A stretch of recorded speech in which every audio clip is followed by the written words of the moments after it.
Hey, it's Tony from Adafruit, and I wanted to do a quick look at Scratch, which is a visual programming language in the context of the Raspberry Pi, so like using Scratch to control hardware or just play with it a little bit.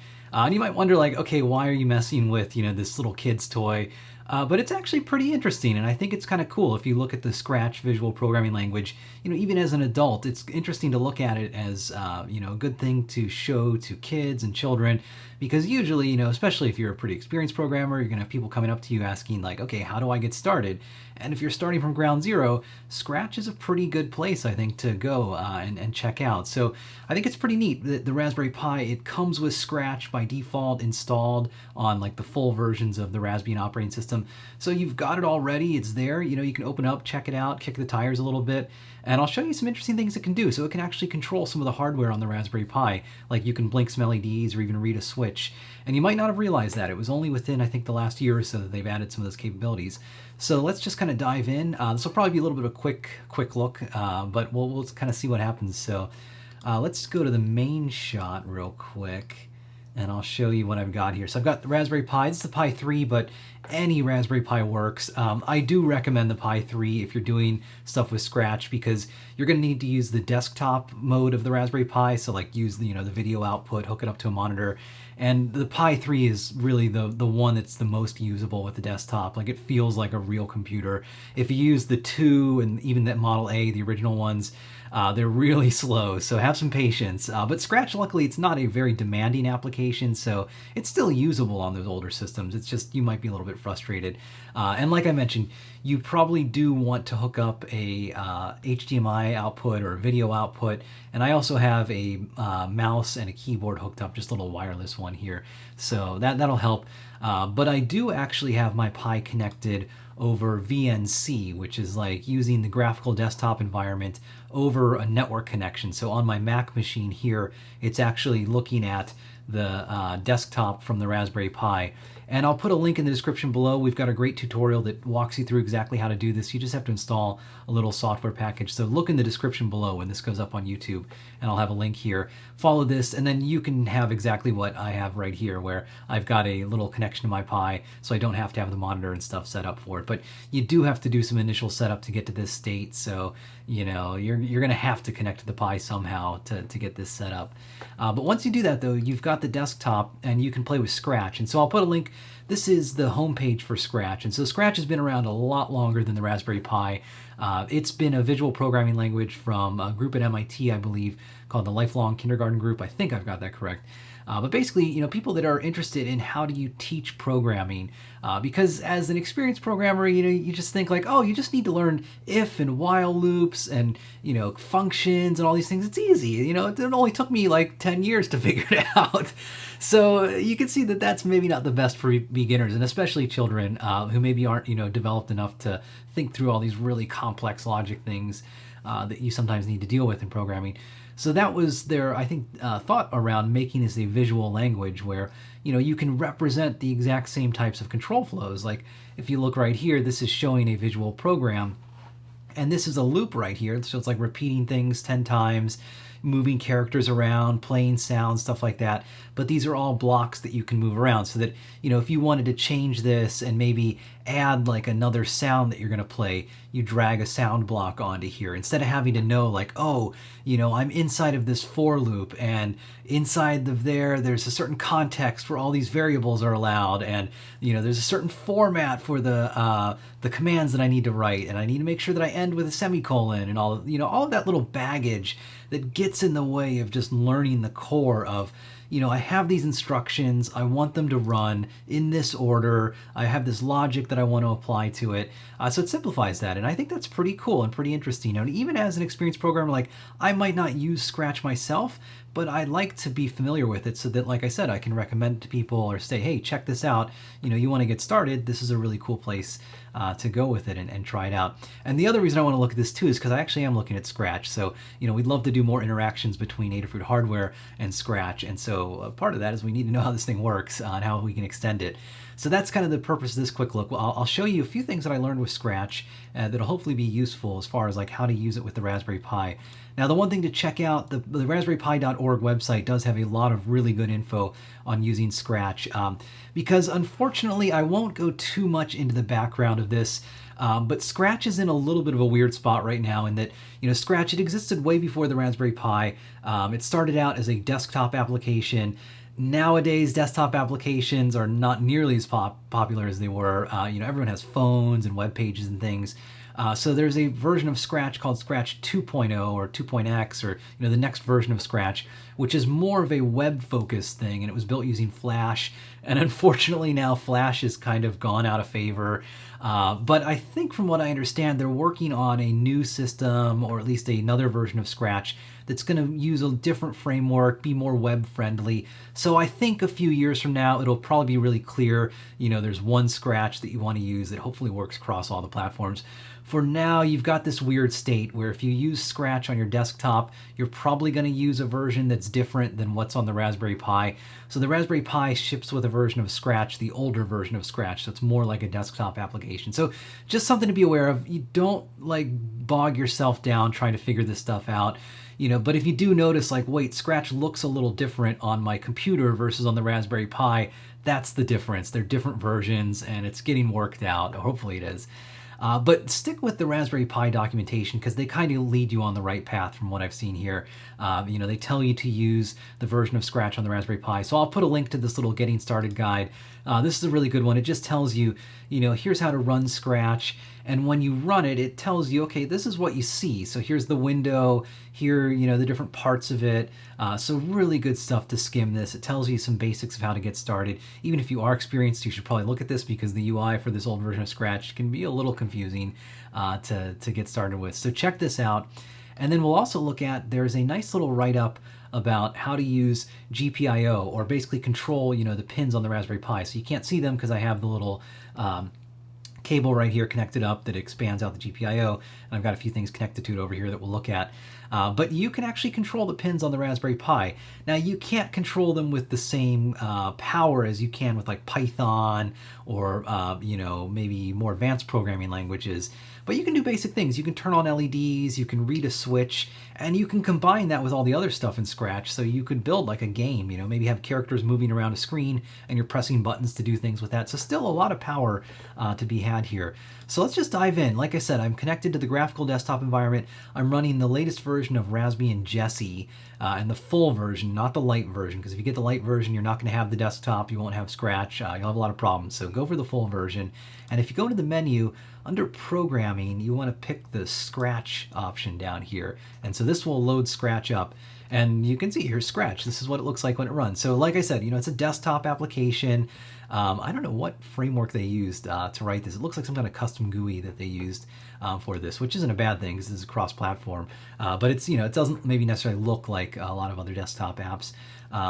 So it's pretty standard as far as desktop apps go. Now, again, I'm not super familiar with Scratch, but I'll kind of walk you through what I know here. So on the right, this is kind of the canvas, because Scratch, it's not meant just for controlling the outputs on the Raspberry Pi. You can build visual things with it. So think of this as the output, or if you were making a game, this is the play area. So it starts out with a little character here, and you can drag him around.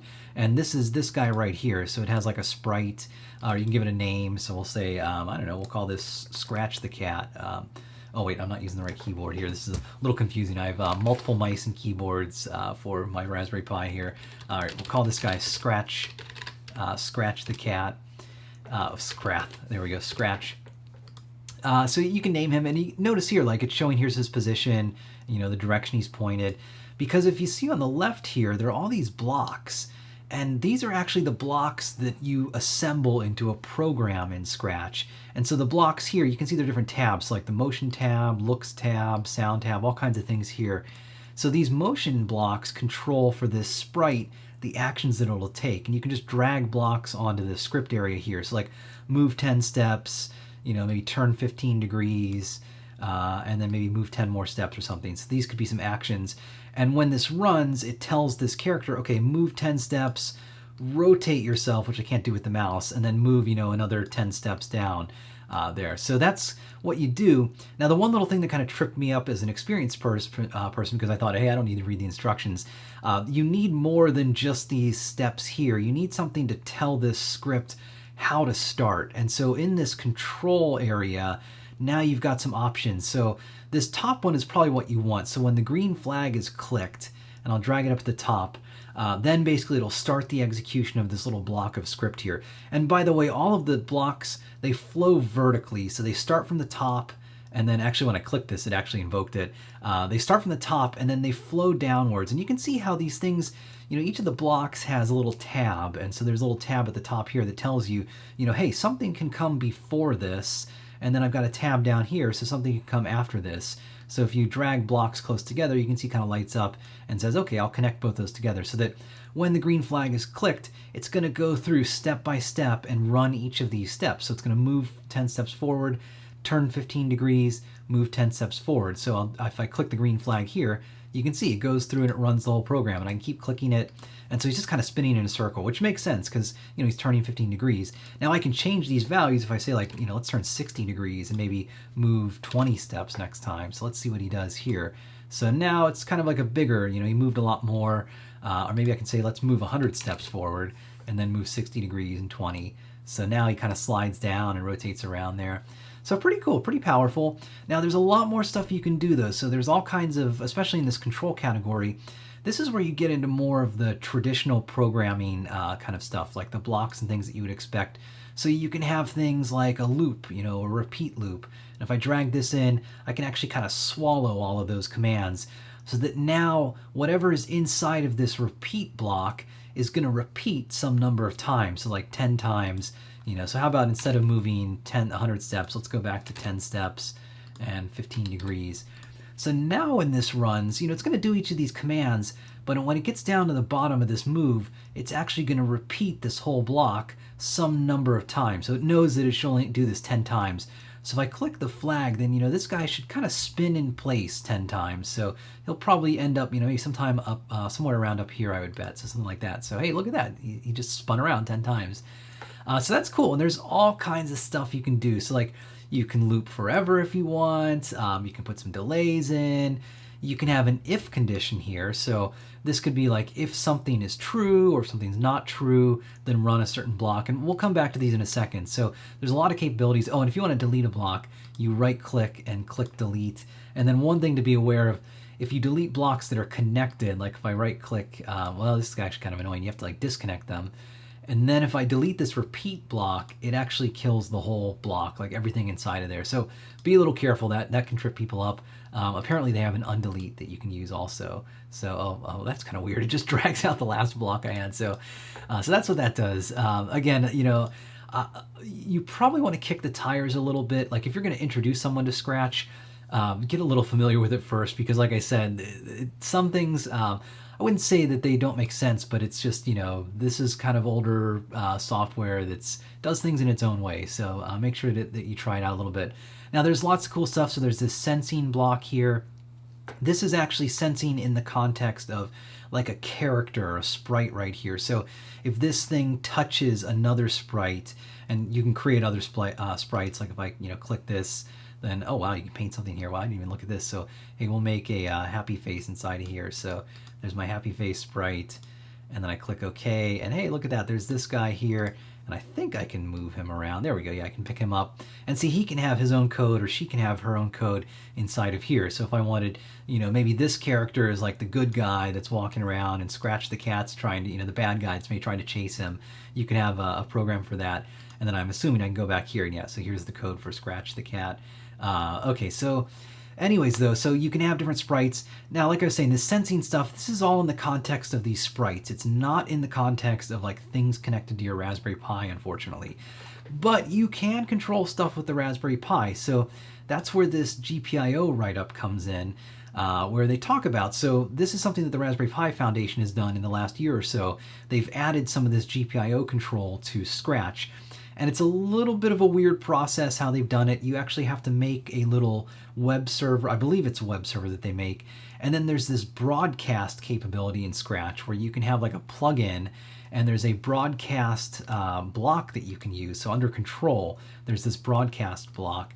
And so this basically says, hey, tell some plugin to do something. Like, I'm going to broadcast a message. And I wouldn't try to explain this to someone that's completely new to Scratch. And unfortunately, I think this is like somewhat of a poor experience for a beginner. At least I assume. I don't have all the context and all of the knowledge and history, and I haven't run, I haven't actually like taught people Scratch like this Scratch team has. So, I mean, maybe people get this, but I would assume that this is probably pretty confusing to people. But anyways, this is how you talk to an extension to Scratch. You use this broadcast block. And so this Scratch GPIO page tells you how to get started. So they've added a few of these broadcast options that are very similar to if you've used like the RPI, GPIO, Python library. If you've used GPIO in a traditional programming language, you kind of know that there's some setup, even in Arduino. So you have to say like, okay, pin 23 is an input, and it has a pull-up resistor maybe because I've connected it to a button. Or pin 18 is an output, it's an LED, and I want to turn it on or turn it off. And so there are very specific broadcast commands that you need to send to do those actions in your Scratch program. So they mention there's a config broadcast you can do. So you basically say you broadcast the message config and then the pin number, and it uses the BCM pin numbering, which luckily is the pin numbering on the Pi GPIO breakout cables that we have. But you do want to be careful because there are 3 different ways to number the pins on the Raspberry Pi. Most things are BCM, not everything though. But anyway, so you use the BCM pin number, and then you say whether it's an output, an input, or you can actually, and they aren't really clear in this unfortunately, but down here they show you can use a pull down or a pull up resistor. So if I wanted like pin 23 as an input with a pull up resistor, it would be broadcast config 23 in pull up, and I'll show you that, which, this is kind of like magic stuff, I assume. For someone that's completely unfamiliar with this, I don't think it's going to be easy to explain what this is doing, which isn't necessarily bad. I mean, maybe it's okay to have some magic here, but wouldn't it be really nice if, there was just a Raspberry Pi set of actions here that like looked like English, turn on this output or read this button or something like that. Maybe one day we'll have that. But for now, this is kind of the state of the world with Scratch on the Raspberry Pi. Okay, so to get started, like I said, you do have to set up your pins. And before you even do that, there's one little gotcha. Under Edit, you need to click this Start GPIO server when you run Scratch. And that is this little magic thing, like I mentioned. It's how these extensions work. It has to run this little server in the background. And then Scratch, when you do these broadcast actions, it's actually talking to that little GPIO server in the background and saying, hey, the user sent out this message, config 23 in pull-up. I don't know what it means, but hopefully you do. And then that server gets that message and says, oh, config 23 pull-up. I know exactly what that means. I'm going to configure the pin. Or maybe if you send the wrong thing, I don't even know if it sends you an error back. We can try it. We'll see what happens. Hopefully it sends you an error, but if it doesn't, ooh, that could be fun to debug.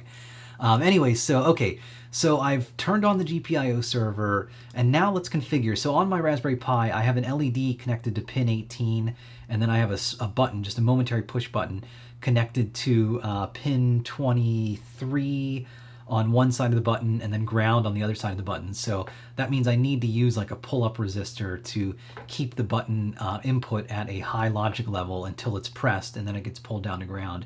And for the LED, I do have a resistor. I have a 560 ohm resistor. The way I have it connected is I have the Raspberry Pi output, so pin 18, this red wire right here, goes to the positive lead, the longer lead on the LED, and then the shorter lead goes through that 560 ohm resistor right here, just down to ground. So that way when pin 18 is at a high logic level, it'll light up the LED, and when it's at a low logic level, it's going to turn it off here. So, okay, so I need to set up these pins. So, and again, this has to happen in the context of like when the green flag is clicked, or I think they have other things like when they receive a certain broadcast event, it looks like you can, do some actions here. I don't think they have anything else. So I think the basic thing is, you click this to start, and so you need this to kind of initialize your sketch. Now I'm doing this inside of this character script, which again is a little weird and maybe doesn't make sense if you're just doing GPIO stuff. But I think that's just kind of the state of Scratch. Like I said, it was built more for making graphical things, and then this Raspberry Pi stuff kind of was bolted onto the side. So I don't think it's bad, but it's just something to realize that you probably need something graphical here to have your script inside of this program. So okay, so let's configure our LED output. So when I add this broadcast, I dragged it in. It's the first action when the flag is clicked.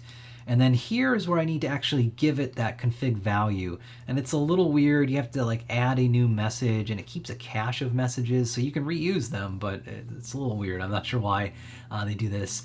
Anyways though, so like I said, the config message is what I need. So for my LED, it's going to be an output, and it's on pin 18. So the magic that I need for this is config 18 out as the broadcast message. And then here, let's just do another broadcast. Let's turn the LED on. So we should hopefully see, if you look right now, it's not turned on.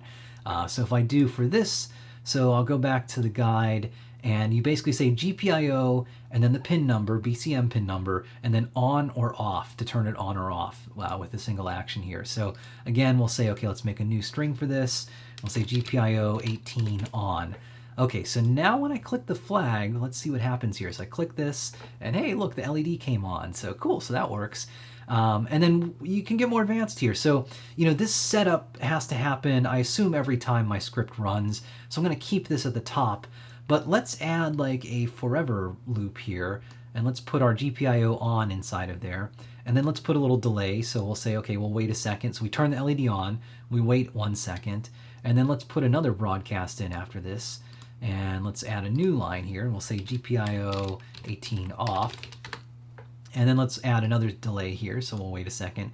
And okay, so maybe if you're new to this, think, okay, what do you think this is going to do when I run this? So we can go through the actions. It's going to start, it's going to go to this first block, so it's going to configure pin 18 as an output. Then it's going to go into this forever block, which means it's just going to run everything inside of here forever. So it's going to start with the first command. It's going to turn the LED on, wait a second, so it's going to pause for a second, turn the LED off, wait a second, and then when it's at the bottom here, because it's in that forever loop, it actually goes all the way back to the top to this broadcast, and it repeats this again. So just think, it's LED on, wait a second, LED off, wait a second. So it should blink basically. It's going to just repeat over and over, on and off. So I'll click the flag and let's see what happens. So hey, look at that. It looks like it's blinking. So every second, so it stays lit for a second, turns off for a second, stays lit for a second. And you can kind of see as it's going through here, what's happening. So that's pretty cool. And you can press this little stop to stop your whole script execution for this. So that's kind of the basics of controlling an output like an LED. And you could go pretty far with this. Sure, you're not going to talk to an I2C sensor. And boy, if you can bit bang SPI or I2C with Scratch, that would be an achievement. That would be pretty impressive. So I'd like to see that if someone does that. But for turning LEDs on and off, or talking to a relay, maybe use one of the cool little relays we have in the shop that you can hook up devices to, some of the power relays, where you just need to control, just send a simple digital signal to it, and it can turn 120 volt outlet on or off. And I don't know, you can make an Internet of Things device with that. Maybe have a lamp, and then have something with Scratch. Maybe you have a little program here, some graphical stuff, maybe a button you click, and then that tells your Raspberry Pi to control that GPIO pin that turns your light on and off. You could really go crazy and go pretty advanced with this. The other thing I wanted to show though is that you can also read inputs. So I have a button hooked up like I mentioned right there. So let's add some logic to control our button inside here. So I'm going to pull out, let's just pull everything out, and we'll start over here because it's actually pretty simple. So okay, so for this, I'm going to need to do that initialization again, and this time it's pin 23 that I have hooked up, and I want this to be an input, and I want it to use a pull-up resistor, because the way I've wired it to the button, the momentary push button, one side of it is connected to ground and the other side is connected to the input on the Raspberry Pi. Normally when you configure a pin as an input, it's floating, which means it's not at a high level, it's not at a low level, it's just wherever the stray capacitance and the electronic field around it is pulling it. and the Raspberry Pi is reading that. So you might get some funny behavior where if it's not like at a high level or at a low level, it's somewhere in between, and it might randomly flicker and change from on to off. So something to be aware of. The way to fix that is you can use like a pull-up resistor where you say, okay, unless something is pulling this thing down to ground, it's going to pull itself up to a high logic level, which is kind of what I want. And luckily they have that built into the Raspberry Pi. So I can say for that pin 23, make an input, but turn on a pull-up resistor that's internal to the Raspberry Pi so that if nothing is connected to that pin, it's naturally going to be pulled up to a high logic level. So whenever the Pi reads that input, it's going to see, okay, it's true or it's at a high logic level. And then because it's connected to that push button and that the other side of that push button is connected to ground, when I press that push button, it's going to connect the input to ground, and it's a weak pull-up resistor that they have internal to the Pi. So the connection to ground is going to be more powerful, and it's the Pi is going to see that it's a low logic signal now whenever the button is pressed. I think it'll make more sense when I build the sketch and you'll kind of see what's happening here with it. So anyway, so I want to add that broadcast, and this time I want to do config 23 in pull-up, all one word. It's not the prettiest thing, unfortunately, but this is the syntax that you need. I think you can do just config 23 in, but like I said, it's going to float, so you're going to need some external pull-up, or maybe you want it to float, but that's something to be aware of. And you can also do pull down, so you can pull it down to a ground, and then the other side of your switch you could have connected to like the 3.3 volt output of the Raspberry Pi. But I think it's simpler and easier. I like to use ground and have a pull up here. So we'll say, okay, config pull up for that switch. And then let's see, let's have a loop forever. So again, this program's gonna run forever. And now let's put in an if condition here. So I'll show the if block. So the if block is kind of how you execute some set of blocks inside of it, only if something is true, and that something is under the operators here. So you need to pick like one of these comparison operators where you say, if a value is less than another value, or if a value is equal to a value, and that's actually the one that we want. And you can combine things. There are lots of different operators they have in here, but let's pick this equal one. And so I want to slot that into the if block. So this just lets you say if two things are equal. Like I can say if 1 and 1 are equal, and that's always going to be true. Or if 1 equals 0, that's always going to be false. But it's more interesting if I have something in here. We'll keep the right side 0. If I put like, reading that button inside of here. So if the state of that button input is 0, which means it's pressed because it's at a low logic level, then I could do something. It's like when the button is pressed, perform some action here. So, okay, so let's do that. Now, the way to read the inputs, it's under the sensing tab, and it's way down at the bottom. So it's this sensor value block that you want. And if you drag this in, you can use this on one side of your if condition here.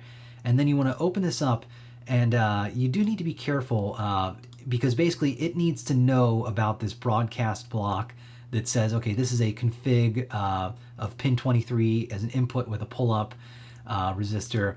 And it should give me the option. So yeah, so notice before I clicked and it didn't show it, and then I clicked everything and now it shows it. So if I go all the way down, I'm moving around. If I go all the way down to the bottom, so I can see GPIO 23. So it's another weird little quirk I noticed with the integration here, and maybe drag this over so you can see it all. But basically, if you don't have these broadcast blocks that configure things as inputs, they're not going to show up as a possible input to this sensor value command.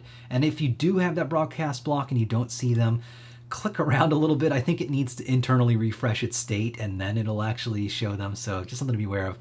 But that's what I want. So now I can see GPIO 23. So this is basically going to read the value of pin 23, which is connected to one half of this button here. And if this is true, so if this equals 0, which means it's at a low logic level, like the button is pressed, then I could perform some action. I could do the opposite. I could say if this equals 1, which means it's at a high logic level, which means the button is not pressed because it's not pulled down to ground. The internal pull-up resistor is pulling it up to a high logic level. And then I could have it perform action. So maybe you want to do that, but I want it to do something when the button is pressed. And let's just have it spin around the character. So we'll go back to motion, and we'll just say, how about like turn 15 degrees, for example. And I'm not even going to put in a delay. So let's see what happens. Like this might happen really quickly. Like we might just see this guy spinning forever, but I think it's going to be a little bit slower. So, okay, so let's run this. And now we see like, okay, nothing's happening, which is good, like nothing's blinking or whatever. Now if I hold down the button, let's see what happens here. Hey, look at that. So he spins around. So I hold it down and then I release it and he stops spinning. And I hold it and he spins, release it, like that. So pretty straightforward and you know, not too crazy. Like I like how simple this program is in that, you know, you can see every single step that occurs is an explicit block. You know, I have a loop forever, and I can definitely see the value of this for someone that's not familiar with programming, because to do this in Python, you'd have to have like a while loop, and so you've got to explain things like indenting code and, you know, like conditionals inside of there, and then you've got to have multiple commands inside of there, and like you've got to explain a whole lot of things. There's all of this process and setup. Whereas right here it's just like, hey, I want something to loop forever. I'm just going to put these commands inside of this block, and if I want to change it, I just drag these commands out. Maybe I put in other commands here. You know, it seems a little bit easier to me than just diving into code, which is pretty cool. And then you can kind of see, okay, you know, the actions that occur. So like there's a condition inside of here, and we're checking that input value. And then, you know, we're taking some kind of actions here, like turning 15 degrees, or maybe I want to move 10 steps forward like that. So let's do that. And then if I run this, now if I press the button, it'll probably slide around in weird ways. So yeah, he's just kind of slowly moving himself down like that. So, but hey, that's cool. That works pretty well. Okay, so that's basically what I wanted to show. I'll wrap the stream up. Like I said, this is going to be a quick one. So that's Scratch on the Raspberry Pi. Really cool thing to get started with. You know, if you've got some kids or you're working with kids that are using Raspberry Pi, definitely check out Scratch. Like I mentioned, check out the raspberrypi.org tutorials, because Scratch itself has multiple versions and you want to make sure you're using the right one for the Raspberry Pi. And then if you want to use the GPIO pins on the Pi, you can do cool stuff like using LEDs and push buttons. Make sure to read this guide, though, that kind of tells you how to do it, because it's not, unfortunately, what I would say like a first-class citizen in Scratch right now. You have to use these broadcast blocks. I'm hoping, you know, a year or two from now that things will be a little bit more improved. And, you know, wouldn't it be cool if there's like just a Raspberry Pi set of blocks inside here? That would be the ultimate thing, I think. So anyways, so that's Scratch on the Raspberry Pi. I'll jump back into the main view. If there are questions, throw them in the chat, but I think this is a pretty quick stream, so I don't see any questions in there. So anyways, that was a quick look at Scratch on the Raspberry Pi. If you like this stream, then check out twitch.tv/Adafruit. I stream a couple times per week, so on Mondays I do a quick look, doing this one on Tuesday because yesterday was a holiday. And then on Fridays I do a more in-depth stream. And last week I started a new series on the Raspberry Pi Cat Laser project. So I'm rebuilding a project that I did 3 years ago, but making it more advanced and just seeing what's changed since then. So it's a laser toy that you can control through a web page. This will be pretty fun. So this week on Friday I'll do the next part, the second part in that series. So tune in if that sounds kind of cool to you. That could be a fun project. And then out throughout the week, I like to do other streams. Like sometimes I'll do a Circuit Playground stream. I don't think I'm going to do a third stream this week. There's just, after the holidays, so much stuff backed up that I don't know if I'll have time for it. But definitely Friday, tune in for that. We'll have that Raspberry Pi deep dive kind of stream. So that's it. So I'll wrap it up. You know, like I said, twitch.tv/Adafruit, youtube.com/Adafruit. Subscribe to our YouTube channel. You can see this video when it goes up and all kinds of other fun project videos.